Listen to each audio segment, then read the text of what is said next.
Okay, so Power Hour is about mindset. We got mindset. We got strategy.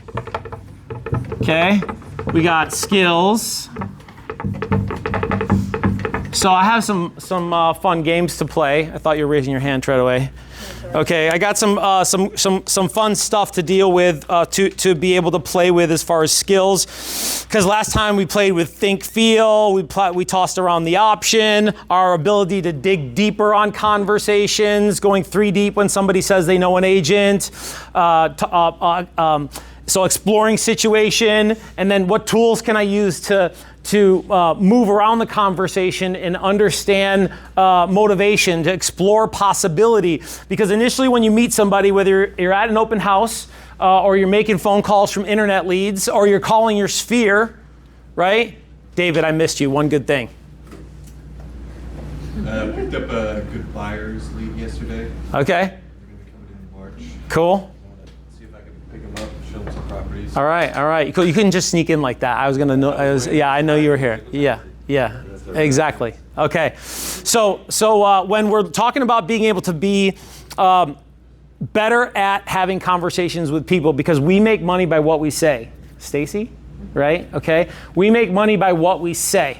That's how we make money in this business. How well we say it, who we're saying it to, how often we say it. But look, it all comes from here. Okay.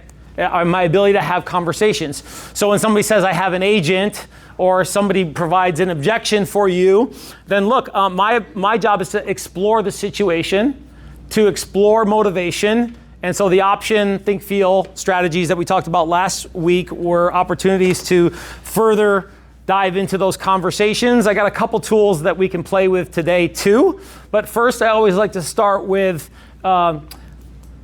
situations, objections, scenarios, prospects, appointments, things that you've dealt with recently, challenges rooted around mindset, strategy, or specific skills.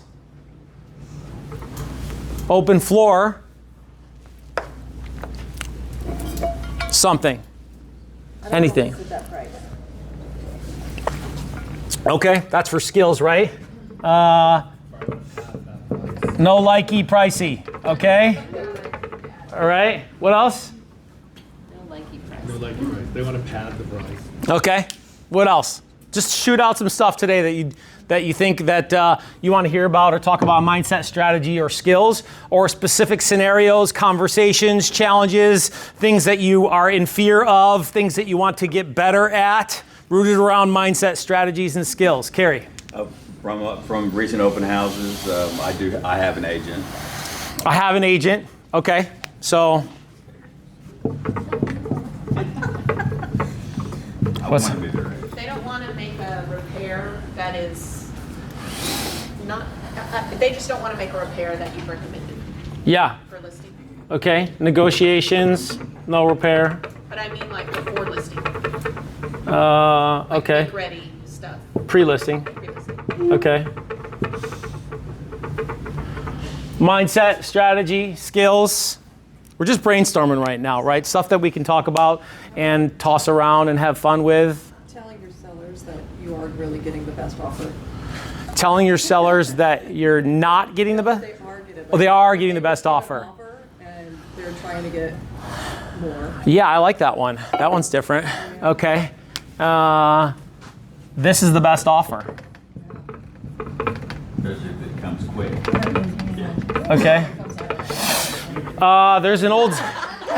What was it? I missed it. Hypothetically. What's She it? said, like, especially if it comes in quick, and she goes, or 123 days. I Just random thought. I don't. Right. So an old coach told me once upon a time that look, your first offers are usually your best ones. Okay. I wouldn't. And if you are pricing to get multiple offers, like if you're doing your auction pricing, you have to hold it out for a few days to make sure that everybody gets a chance Yeah. to put their offer in. Yep. Don't Yep. shut it down too fast. Yeah, exactly. For sure. Have you done that at all? Yes. Yeah. Ooh, okay. Side convo, because I was doing that last quarter. Yes. I did it over it was also over the holiday. We listed on the 2nd of January. Yeah. And we got an offer in like 2 days in, but no, not enough people. Like there were still people who wanted to see it. It was tougher in November and stuff, definitely December, but November was tougher too on that strategy, the auction strategy. But October, September, October, it worked lovingly. You have to be in a buyer's Yeah. market looking. Yeah, and there's a variable too on competition. Like if you're on a lot of new builds and then the market itself is super saturated, then that could also be a factor on it not working as well. Yeah. Contingency backups. I've got probably 4 of my agents that have listings that they're getting, first contingent on the sale of their offer, but the homes aren't even on the market.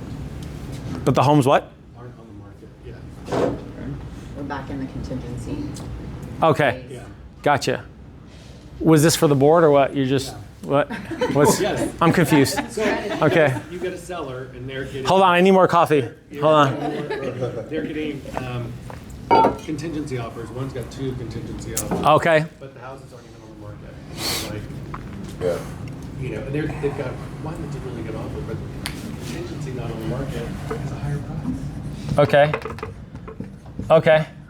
All right, let's go with that because we gotta start diving in here, but nothing on mindset or strategy, which is fine. We often deal with at Power Hour specifically around skills, but we're talking also, just so you guys know, for people who've this has been their first time, is that we'll talk about strategy with Sphere, with marketing, with the process, mindset. Everything begins and ends with mindset. So especially when you're talking about, well, everything.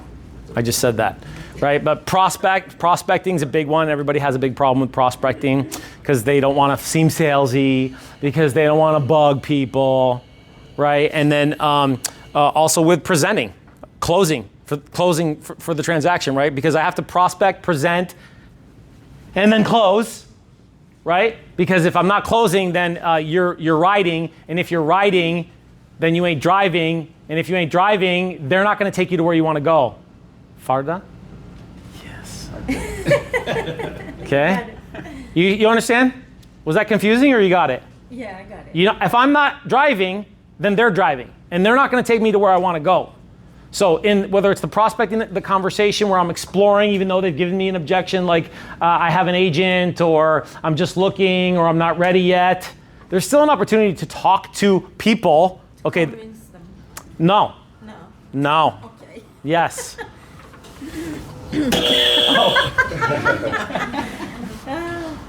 Okay. I don't want to convince anybody anything. Okay. I want to have good conversations to explore. Is there possibility? Is there opportunity? And then ask enough good questions that the next best step is whatever the next best step is. Hey, let's just sit down and talk. Because I'm not selling decisions. When I'm prospecting, I'm selling the appointment to let's have a conversation. And when I get to the appointment and there's objections or there's resistance, then number one, what's my mindset to travel through that conversation?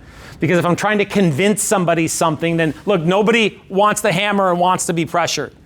How comfortable are you in that scenario? Not comfortable.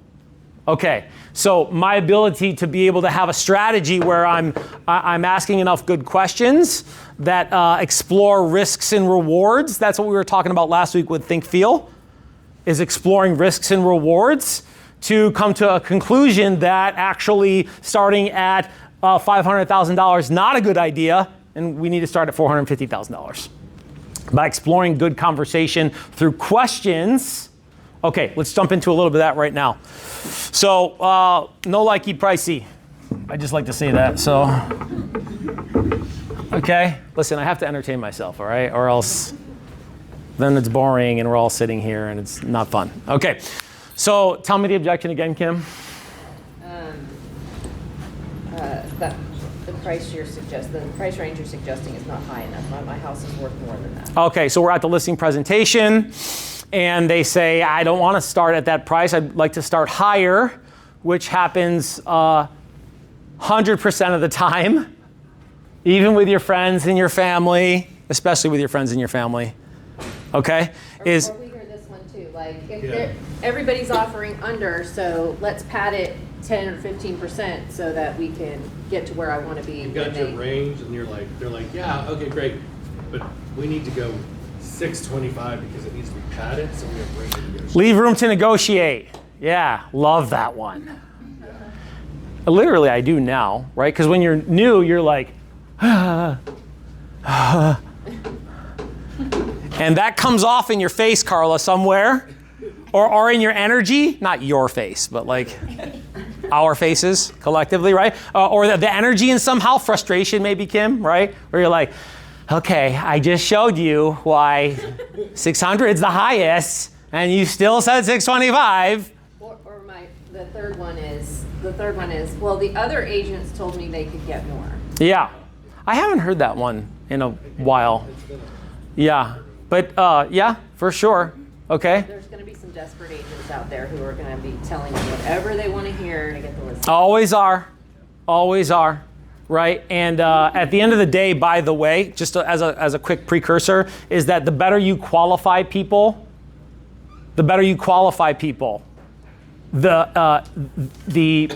better the conversation is going to go when I sit down with them. Because you could say all the things, you could say all the right things on the market and show them the data, and you ask great questions, and you're really having a constructive conversation that's going two ways, and they still stay stubborn. Why? Because they're really not that motivated on time. Or maybe with you, right? They're like, the presentation was like, and they're really not. They're just kind of lukewarm or cold on you. Happens sometimes, right? We don't mesh with everybody. So we're going to lose some no matter what, because we're not always in alignment with people. But okay, so the objection, I don't like the price. I want to start higher. All right, let's play with this tool first, okay? Let's play with this tool first. Just to explore opening up the conversation and exploring possibilities and opportunities. Because somebody says, I want to start at a higher price, Kim. I want to start at 625. I know you told me 600, but I want to start at 625. And my response is, well, I mean, we've seen the data, and the data clearly shows us 600. So, 625 is not going to work. Not going to work, right? Because people don't make decisions based off of logic. Make up Emotion. Okay? And emotionally right now, they ain't feeling it because they're scared, there's some fear, there's some apprehension. I want to start a little higher to leave some room on to leave some, some room for negotiations. Okay, so look, all fair thoughts. Okay? All fair thoughts for them to have. All right, so sensory level shift. Okay? So a sensory level shift, we might be going too deep initially for an Ignite crowd here, but I'm going to do it, Kim. We're just going to jump in and we're going to do it. You've done sensory level shifts before too. Do you remember? Yeah? Dom, you remember sensory level shifts? Yeah? Dom, grab me a water, please. Thank you. Huh? We don't have any more. In the fridge. Yeah. Okay. Okay, sensory level shift. Okay, so here's why sensory level shift's important. Because when people have objections, here's their objection and here's you. Here's their position, here's your position. Different positions, okay? So I gotta get here. How do I get here? Sensory level shifting is one way to get there. Okay, so level shifting is a technique and tool in sales where you're gonna hear people talk about taking an objection and reinterpreting it, redefining it, helping get to a level where they're here and you're here. Okay, so you wanna start at a higher price. What I'm hearing you say is that really you don't want to leave any money on the table. And what I'm hearing you say is you don't want people to drag you down further. Okay, that's the level shift is reinterpreting the objection. Okay, this is really important, by the way, even for open house objections where somebody says, I have an agent. Okay, and we're not going to do this today. We do it in other classes all the time, but I'm not going to do it today, which is what, Nicole?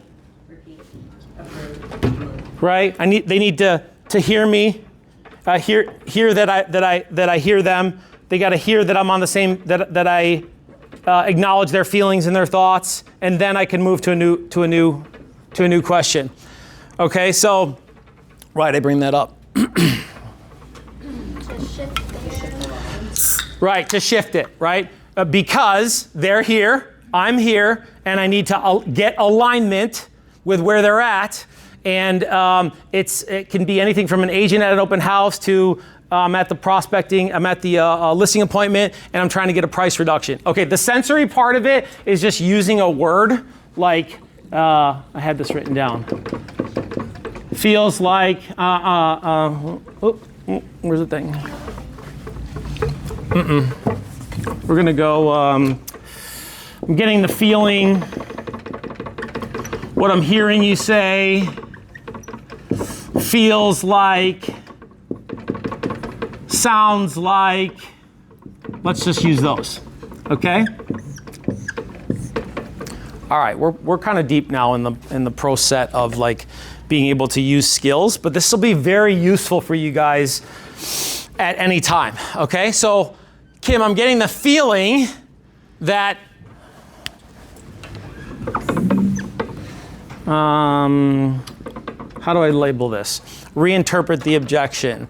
Part of the approval, right? Part of the approval, yeah. But we're gonna role play this in a second. I want you guys to hear what realignment looks like, because we're here, right? And I want to get us to here, okay, by using this specific tool. You don't want it to bring you down. You don't want to get to That's what I'm trying to label the level shift, though, on what the level shift actually is. The level shift is a redefining the objection. Okay? Because what is an objection? An objection is a fear, doubt, insecurity in the mind of the prospect. It's a question, it's a fear, it's a doubt, it's an insecurity. The problem is that you're not sure if it's an objection or a condition. I got to go there for a second. Okay. What's a condition? Do you remember, Nicole? Condition? Yeah. A condition versus an objection. Condition is like you can't do anything about it. Can't do anything about it. The problem is you guys are hearing objection. You guys are hearing what sounds like conditions. Hey, Stacy, I'm already working with another agent. Are you? Yeah. And by the way, this is the best script out there. Okay? This is the best script out there. Who? What? Where? When? How? Not why.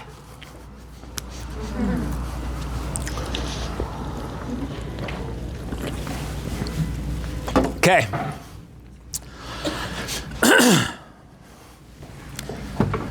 Varda, if I just stay curious, I can dig out what's going on their situation and their motivation. So when somebody says something that sounds like a condition or objection, you guys have to have better conversations to be able to understand rule number one, I didn't leave myself room, get to know the people. Get to know the people. Get to know the people. But you're getting frustrated because they just said something that sounded stupid. Or it sounds like I'm working with another agent. That sounds like they're working with another agent. But what does that mean? Right? What does working with another agent mean? Okay, for you to be able to explore better conversations, you don't need a script book. This is it right here. Okay? Ask really good questions. Not rooted in, Dom, closed versus open. They need to be open, okay? We're working on being able to ask more open-ended questions versus just yes or no, because it's easy to ask yes or no questions. Okay, sensory level shift. I'm getting the feeling, it feels like, what I'm hearing, it sounds like, and then redefining the objection, because the objection is a question, insecurity, doubt, fear in the mind of the prospect, okay, versus a condition, something I can't do anything about. But when I've asked some good questions and I realize, well, it is just an objection. I'm working with another agent. Okay, well, what are your thoughts on having a conversation on strategy that could explore off-market properties? Would you be open to that? With somebody, obviously, who's not under contract with another person, right? Automatic disqualifier, right? Because as soon as they say that and I verify that, okay, go in peace. Good luck. Fine. okay? But I'm gonna explore that conversation and find out like, well, what's really going on with them, okay? So, feeling, hearing, feels like, sounds like, redefine the objection. Question, doubt, insecurity, fear. I don't want to price higher. What's the question, doubt, insecurity, fear? They're gonna lose money, they leave money. I don't want to lose money. They're gonna lowball. I want to. They're gonna lowball, and I don't want to lose money. What else? Tell me, what's the fear, insecurity, doubt of somebody saying, I want to start higher? My friend said they could list it for the amount I want to list it. Okay, trust. All right, let's get down here because we got to boil these down because these objections are just surface level things that they're thinking or feeling. Now, look, you guys want to get paid the big bucks. You want to really be able to convert bigger deals and make 10, 20, 30, 40, $50,000 a deal. Like you're going to have more constructive conversations. It's not just going to fall in your lap. Even your sphere. Your sphere. You get a referral and somebody refers you to them and then you're sitting there and then your conversation kind of sucks and then they go, okay, we'll call you later, Lisa. And then you don't get it, and then that's it, they ghost you. You're like, what happened? They don't trust you. Okay, but that's an element of whatever the objection is, which is, it could be a question, it could be a doubt, insecurity, fear, okay? So, because you gotta be, look, I thought about this today too, because I'm like, well, let's do some script practice. No, I don't want to do script practice today. I want you guys to start thinking for yourselves on like what's happening when you get resistance in a conversation, because it happens all the time. And what you don't learn in real estate school is that your ability to deal with problems and objections is ultimately what yields your capacity to make more money. It's not you showing up and being nice, you looking professional. You have to be able to deal with bigger problems. And the problem here is somebody wants to start higher. Okay. I have a question. What if they're underwater in their house, like they paid whatever 1.5 and you're saying it's worth 1.1? Yeah. They know they're going to lose now. Yeah. How do you have that conversation? Yeah, so different conversation I'm not gonna handle right now because that's a whole nother thing. Okay. And what I'll tell you is that I have to know the objections and the options for the objections, because when somebody is upside down on their property, I better have a creative solution or I better be willing to walk away. Because there's not really much choices on when you're upside down in value. There are options for you to explore creatively. We're not gonna get into that right now because it's a whole nother game. But you also need to know that when you're out of options or you don't have options, that you may need to walk away. Okay? Because when you generate, you don't have to tolerate. And that's why I really wanted to teach the Tuesday morning class on yesterday on lead generation, because that's my wheelhouse. And you guys are, even for the ones who are in the room, like we forget pretty quickly like just how important that portion is. And like we get distracted, like creative avoidance. Right? Huh? Creative avoidance. Yeah, right, Janice? Yeah. Right? Like, oh, well, let me, I gotta do this right now. I gotta go to that class on the thing over there. Yeah, look, until you have, Rosie Hare, we had this conversation once, it was funny, agent who was in the market center before. But Gary said this, right? Which is like, until you have a lead problem, you don't have any problems. You don't have any problems. Like your problem is that you don't have enough leads. And you're gonna have to create them and you have to pay for them, or you're gonna have to go out and you have to beat street and make them happen. Okay, because the problem is that you guys don't have enough leads, and then when you have an objection like, well, 625, and you don't really have the skills to constructively navigate this conversation, then you know what happens? What happens then? You lose it, or worse, you take it. Why is that a problem, Lisa? Can you imagine? I take a contract with somebody who's overpriced and not as motivated. Now where am I? You're the first agent, and the second agent's going to sell it at the right price. Yeah, and then I'm going to come along and be like, hey, I saw Lisa didn't sell your home. Sorry to hear that. Why do you think it Well, doesn't also, it sell? ruins you with the neighbors. Because the Yeah. house never sold, your signs in the yard, it ruins you with the buyers that come in the door, the house never sold, like it does a lot more than just that listing. Okay, here we go. Let's do sensory level shift. True.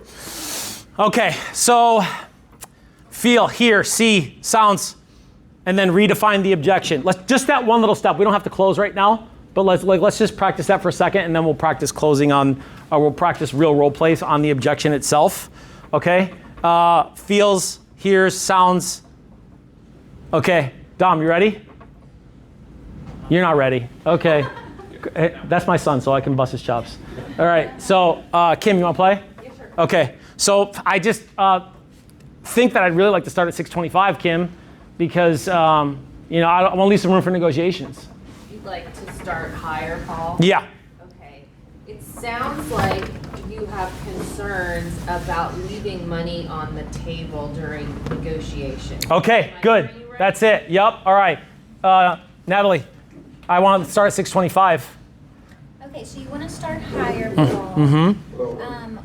What it feels like you're fearing is that people are going to come in and lowball you anyway in the market. Is that part of our conversation? Yes, exactly. Perfect. I like it. Dom, I want to start at 625. Okay, you want to start at 625? Yeah, so what I hear you saying is it sounds like maybe you're worried that people aren't going to, I guess, appreciate the home the way you do. Does that work? No. Right, how? Oh, they feel bad for you, isn't that? That's great. No, it's like... He's not innocent, by the way, so don't. Okay, think about this. You don't really deal with this as much, so I know this is, but think about this, which is a great example because you guys need to start thinking, like, what are the questions, the doubts, the fears, the insecurities that these people are having when you're talking to them? Because if you're just trying to muscle over people with like logic, not gonna happen. Not gonna happen. They're going to make a decision based off of something that feels right, but how am I going to make them feel right? I have to ask some good questions. And first things first is alignment. I need to get alignment and go, hey, you heard a lot of these guys, they were repeating, and then they were approving, and then they were interpreting the objection. Okay, now we haven't got to the questions yet that help move through it, but I wanted you to hear a little bit of this because this is important for you guys to get alignment first. Repeating and approving, okay? It can work in school with your teachers. Hey, Mr. Smith, I know that you said that the assignment was supposed to be due on Tuesday, and I understand that. You know, I can appreciate that. But Yeah, and what I really know is that this is about kids being diligent and getting good grades, right? Is that where you're at, Mr. Smith? Okay, back on track. All right. Sensory level shifting. Okay, just a couple more times here for you guys to hear it. All right, Thomas, 625. I want to start at 625, not 600. Feels like you're a little bit concerned of getting offers below 625. Yeah, I like that. That's good. I like it. Haisha, I want to start at 625, not 600. So, Paul, you want to start at 625? Yep. Is that right? Yep. Sounds like you want to leave some room for someone to negotiate. Yeah, that's right. All right, great point. Sometimes you can just say what they said. That's okay. Like they just go, yeah. There's a, and then they're agreeing like physically, but like psychologically, they're like, oh, okay, she gets me. No, all I did was just echo what you said, which is what we need because what is that? That's acceptance. Number one thing human beings need. We need acceptance, Carla. We need acceptance. And when you give them that acceptance, that understanding, then we're at a different level now versus salesperson, stranger. Okay? Good? Larry, 625, not 600. Oh, Paul, you want to list at 625. Feels like you want to play the negotiation game. Yeah. Okay. Good. I like it. Good. All right. So let's jump into the actual objection itself. Okay.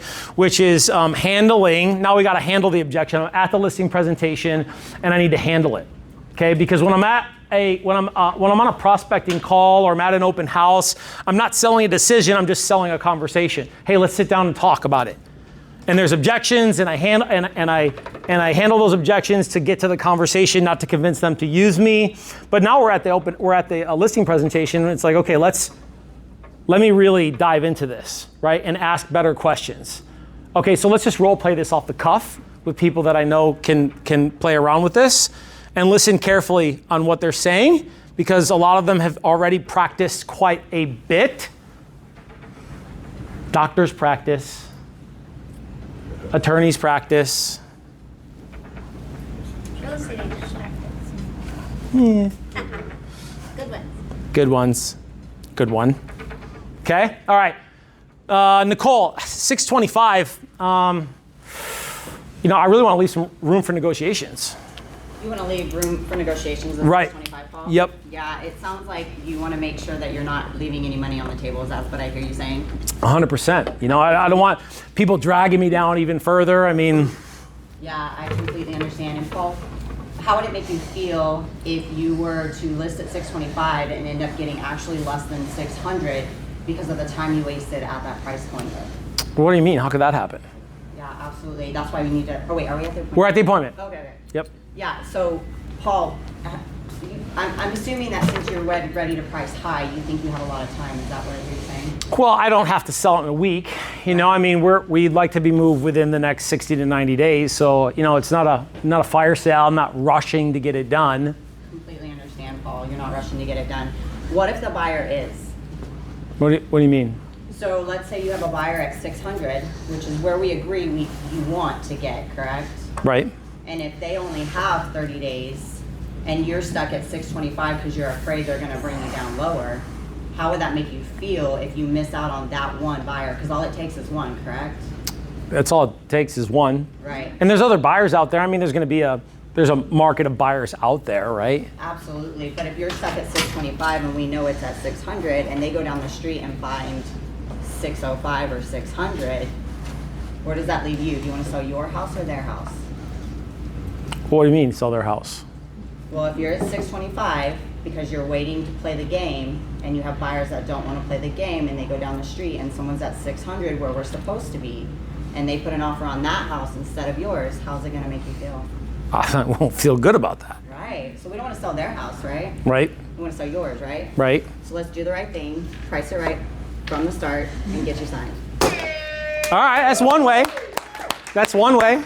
Okay, I like it. Now remember, if I'm handling objections, it's my ability to first get alignment, and then second, explore questions rooted around risks or rewards, which is why I like the think feel game that we played last week.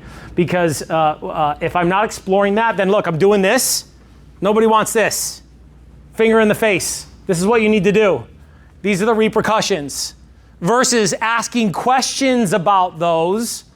Okay, quick question. What's your name? Yeah, Ron. Ron. Yeah, absolutely. I guess I would come at it from a different approach, realizing that. All right, you want to role play it? No theory. We're done. We're not doing theory. Okay. You want to role play? No. Okay. Come on. Nope. No. Yeah, I'm the teacher. You're the students. So practice. We're doing practice. Okay, here we go. I want to start at 625. Leave some room. Who wants it? Natalie? Okay. So, Paul, you want to leave room and list higher at 625. Is that right? Yep. Okay, I can appreciate that. A lot of sellers right now are sitting on the market. They're having to take a lot lower. How would that make you feel if you actually ended up lower because you sat on the market? How would that happen? Well, we see the data, and I appreciate that you want to leave room for negotiations. But what if you're sitting on the market for a long time? What do you think buyers are going to start to think about your house? I hadn't thought about that. Yeah, put yourself in the buyer's shoes. If you're shopping and you see a house that's been on the market, priced really aggressively for a week, you may want to go see it. But then if you see a very similar house priced too high and it's been on the market for 60 days, what sort of things might you think are wrong with that house? Yeah, I might think there's something wrong with it, or... Yeah, I don't know. people that come in, may actually really want to negotiate Yeah. at that point, right? Mm-hmm. So, where am I? So, if we can get you priced aggressively and get as many buyers in the door, Mm-hmm.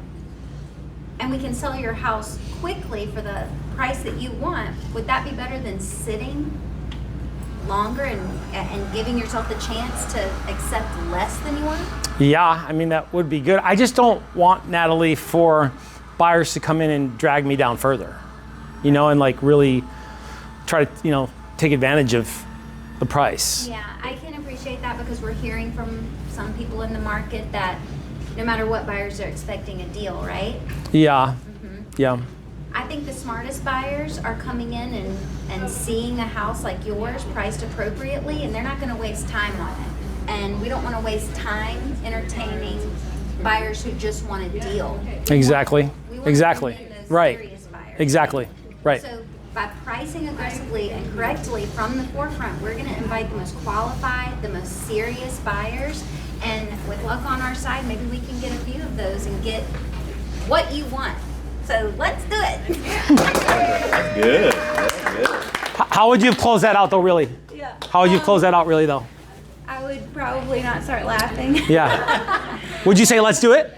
I would probably say let's do it because that's my personality. Yeah, yeah. I would say, let's do it. Let's do what's gonna get as many people in here Yeah. up front. Okay. Yeah. Probably be goofy. Yeah. However you do it's fine. But look. You have to drive, Yeah. right? And then, because if you give all that and then you're like, what do you think? Nah, not gonna happen. You're like, all right. Not gonna happen. Let's do Look, it. Like they, my mom probably say it. guys, they want a leader. A leader. They're not gonna follow somebody who's apprehensive or feel fearful or anxious. They want somebody to drive them to the finish line. That's what they want. Okay, so you got to give it to them. Once you get to that point, right, where you've done all the convo and the questions, you've explored possibilities. Give me something good you heard from Natalie's role play. What'd you hear you liked? Give me something. Putting them in the buyer's shoes. Putting them in the buyer's shoes. I love that. Almost like a story, right? It's like this, I forgot what I call it. I call it propositional closing. Like, let's pretend, what would you think if you were shopping around? Yeah. Well, how would you feel if, or what we've seen, you kind of did that, but you can even turn that into a story, is that what we know is that buyers who are shopping on the market, who are motivated, go out and see properties and make aggressive offers if they think there's value there, and they're not playing games. Now, there's always people who want a deal, and what I know, is that there's opportunity if we price things right, because how often do you shop for overpriced items? Yeah, that's a good way to say it. Right? Remember that one? Yeah. Okay.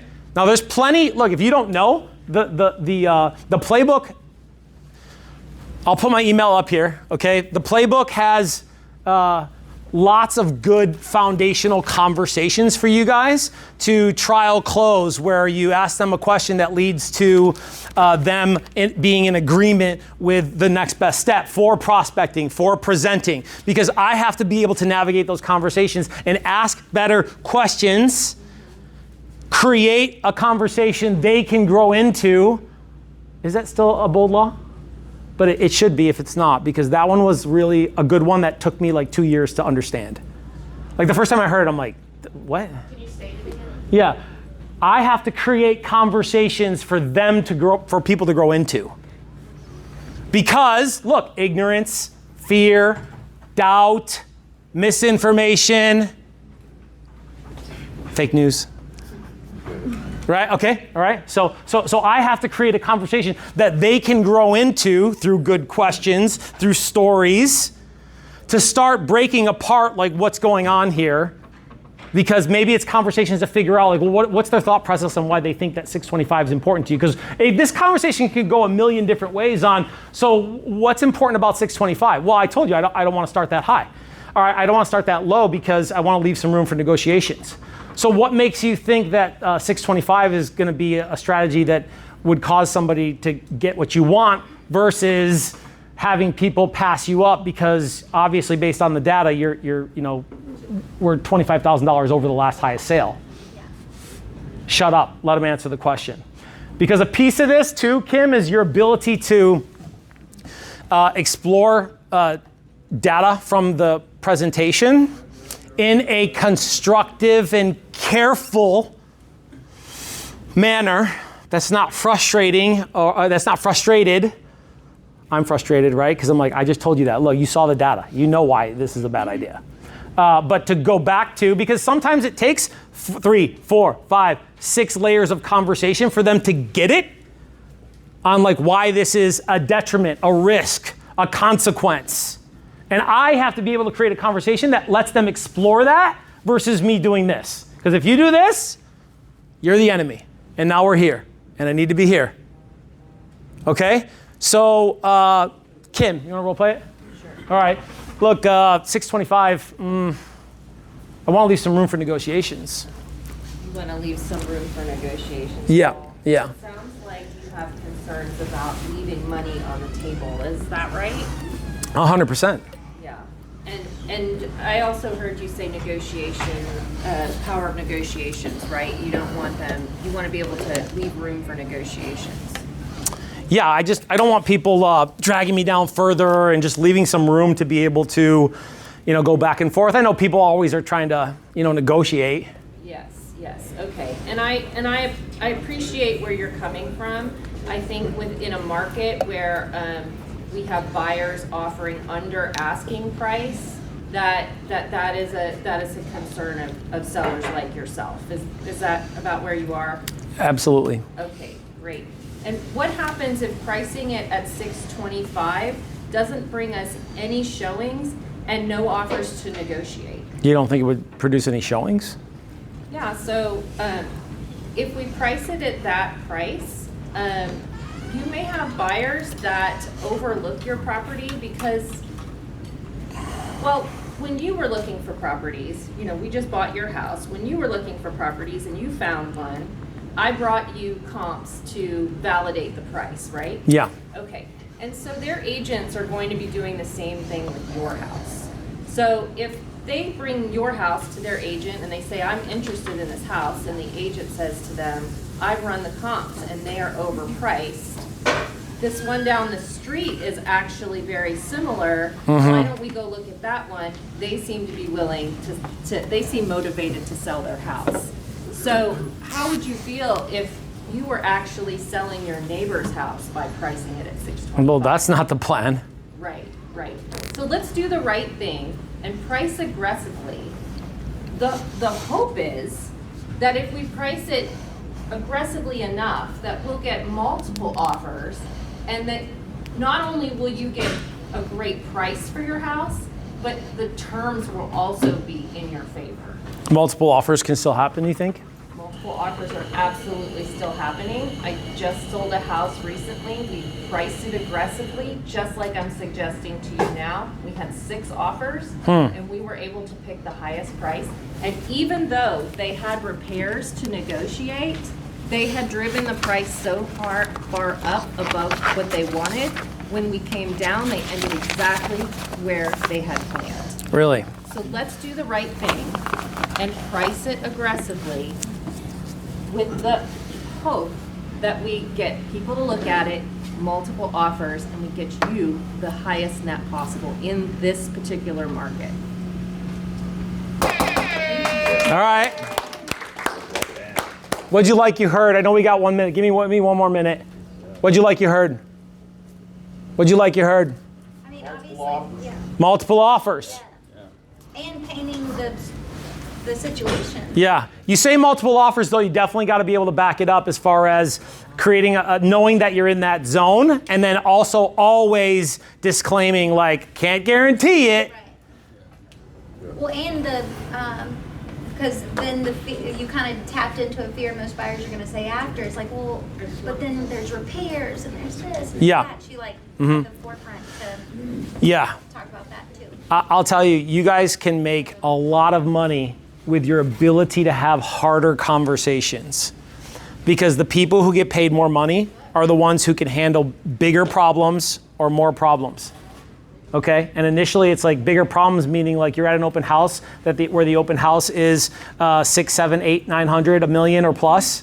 Guess what? Those people are a little bit more savvy buyers than the ones at 3, 400,000, typically. Okay, so you're going to have to exemplify more value starts here with your ability to maneuver through some of those objections and resistance. And I promise you, they'll recognize it and they'll identify it, because a lot of my business without targeting keeps me around $1 million on my average list price, because when I talk to people, they're just like, oh, okay, pro. Yeah. Or moving them through the pricing objection because it comes for everybody. Did we hit on this enough? Or did we think we dug on this enough, or was there something else there that was, you think it was just maybe role playing a little bit and getting back in the saddle with exploring it, or was there another? Talk about it privately. Yeah. I know exactly what the problem was, and I learned from it. Okay, all right. Feeling forward. Okay, good. I don't want to expose myself to the whole. Yeah. Thanks, Pauly. I got a couch in my office. You can lay down But and. I think too, the other thing, if you're pricing a property and they are so far out of bounds, also bringing them back to, hey, you know, a bank is ultimately buying this property, not the buyer. Mm-hmm. If it's not. And if it's, yes, and you are limiting the pool of buyers if you don't price this appropriately, because it's not going to appraise and Yeah. you're not going to get this house sold to the bank. Yeah, next power hour I'll shorten, as the group is a little big and I let it run on One Good Things, but we'll keep One Good Things super short, because I think these conversations are powerful on our ability to to kick them around and play with them for us all, even me. This is why I do it. I do this because it helps keep my iron sharp to be able to go out there and do what you guys are doing, because we make money by what we say. And if we're not in active practice with these hard conversations, and look, I forget. I don't have productive conversations sometimes. And it costs me money, sometimes a lot of money, okay? And it pisses me off. And you should be mad too on opportunities that go by just because this wasn't good enough.